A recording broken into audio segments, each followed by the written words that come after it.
শ্রী শ্রী রামকৃষ্ণ কথামৃত থেকে পাঠ করছি তৃতীয় ভাগ চতুর্দশ খণ্ডের প্রথম পরিচ্ছেদের একটি অংশ।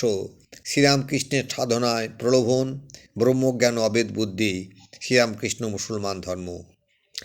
সাধনার সময় ধ্যান করতে করতে আমি আরও কত কি দেখতাম। বেলতলায় ধ্যান করছি, পাপ পুরুষ এসে কত রকম লোভ দেখাতে লাগলো। লড়াইয়ে গোড়ার রূপ ধরে এসেছিল। টাকা, মান, রমণ সুখ, নানা রকম শক্তি এইসব দিতে চাইলে। আমি মাকে ডাকতে লাগলাম। বড় গুহ্য কথা। মা দেখা দিলেন।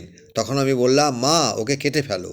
মার সেই রূপ, সেই ভুবনমোহন রূপ মনে পড়ছে, কৃষ্ণময়ী রূপ, কিন্তু চাহনিতে যেন জগৎটা নড়ছে। ঠাকুর চুপ করিলেন।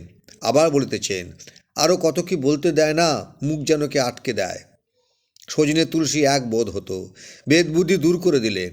বটতলায় ধ্যান করছি, দেখালে একজন দেড়ে মুসলমান সানকি করে ভাত নিয়ে সামনে এলো। সানকি থেকে ম্লেচ্ছদের খাইয়ে আমাকে দুটি দিয়ে গেল। মা দেখালেন, এক বই দুই নাই, সচ্চিদানন্দই নানারূপ ধরে রয়েছেন। তিনিই জীবজগৎ সমস্তই হয়েছেন, তিনিই অন্ন হয়েছেন। ঠাকুর শ্রীরামকৃষ্ণের বালকভাব ও ভাবাবেশ, গিরিশ মাস্টার প্রভৃতির প্রতি আমার বালক স্বভাব। হৃদে বললে, মামা, মাকে কিছু শক্তির কথা বলো। অমনি মাকে বলতে চললাম। এমনই অবস্থায় রেখেছে যে যে ব্যক্তির কাছে থাকবে তার কথা শুনতে হয়। ছোট ছেলের যেমন কাছে লোক না থাকলে অন্ধকার দেখে, আমারও সেই রূপ হতো। হৃদে কাছে না থাকলে প্রাণ যায় যায় হতো। ওই দেখো, ওই ভাবটা আসছে।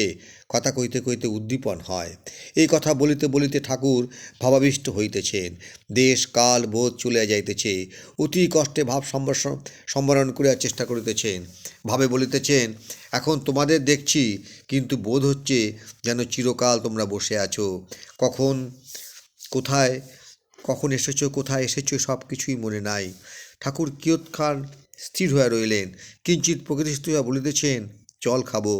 সমাধিভঙ্গের পর মন নামাইবার জন্যে ঠাকুর এই কথা প্রায় বলিয়া থাকেন।